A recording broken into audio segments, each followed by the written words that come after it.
ఈరోజు మనం Tribhuvan Mishra CA topper అనే వెబ్ సిరీస్ గురించి మాట్లాడుకుందాం. ఈ వెబ్ సిరీస్ నెట్ఫ్లిక్స్లో 9 ఎపిసోడ్స్తో తెలుగు డబ్బింగ్లో రిలీజ్ అయింది. ఈ వెబ్ సిరీస్ ఎలా ఉందో చూద్దాం.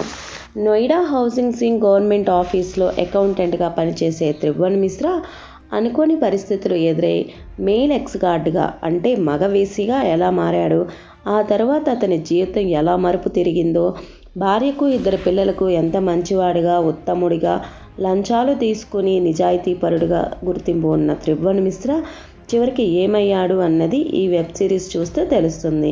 ఈ వెబ్ సిరీస్ స్టార్టింగే అసభ్యకరంగా మొదలవుతుంది. అంటే ఫస్ట్ సీనే ఫ్యామిలీతో కలిసి చూడలేము. ఇంకా ఆ తర్వాత థియేటర్లో వచ్చే పాప్కార్న్ టప్ దగ్గర వచ్చే సీన్ త్రిభువన్ మిశ్రా ఫ్యామిలీని ఇంట్రడ్యూస్ చేస్తుంది. ఇక అక్కడి నుంచి స్టోరీ చాలా మలుపులు తిరుగుతుంది.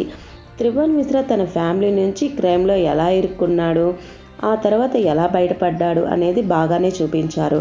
కాకపోతే అక్కడక్కడ సాగదీస్తున్నట్లు అనిపిస్తుంది. వెబ్ సిరీస్లో ఒక్కొక్క ఎపిసోడ్కి చివరికి హుక్ వేసుకుంటూ వెళ్తారు. ఈ వెబ్ సిరీస్లో కూడా అలానే చేశారు. కానీ అవేమీ అంత బాగా ఏమీ లేవు.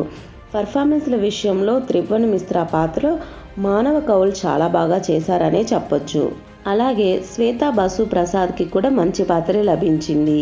ఆమెని ఫస్ట్ చూసినప్పుడు మనం ఒక్కసారిగా గుర్తుపట్టలేము. తిలోత్తమ సోమి పాత్ర కూడా చాలా బాగా ఆకట్టుకుంటుంది. ఈ వెబ్ సిరీస్ ఫస్ట్ 2-3 ఎపిసోడ్స్లోనే కొంచెం స్లో అయినట్టు అనిపిస్తుంది. క్లైమాక్స్కి వచ్చేసరికి బాగా స్లో అయినట్టు అనిపిస్తుంది. కానీ చివరి ఎపిసోడ్ స్పీడ్ అందుకున్నట్లు ఉంది. అక్కడక్కడ అసభ్యకర సన్నివేశాలు వస్తూ పోతూ ఉంటాయి. హీరో పాత్ర మగవేసిగా మారడం దగ్గర నుంచి అసభ్యకర సన్నివేశాలు ఇంకా ఎక్కువ అవుతాయి. బ్యాక్గ్రౌండ్ మ్యూజిక్ అయితే చాలా బాగుంటుంది. అక్కడక్కడ సాంగ్స్ కూడా రీమిక్స్ సాంగ్స్ వస్తూ ఉంటాయి. పర్వాలేదు అనిపిస్తుంది.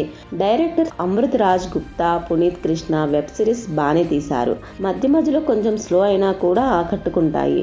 త్రిభువన్ మిశ్రా వెబ్ సిరీస్ పిల్లలతో కలిసి చూడకండి. Please watch 18+ only. ఈ వీడియో కనుక మీకు నచ్చినట్లయితే please subscribe. Thank you for watching.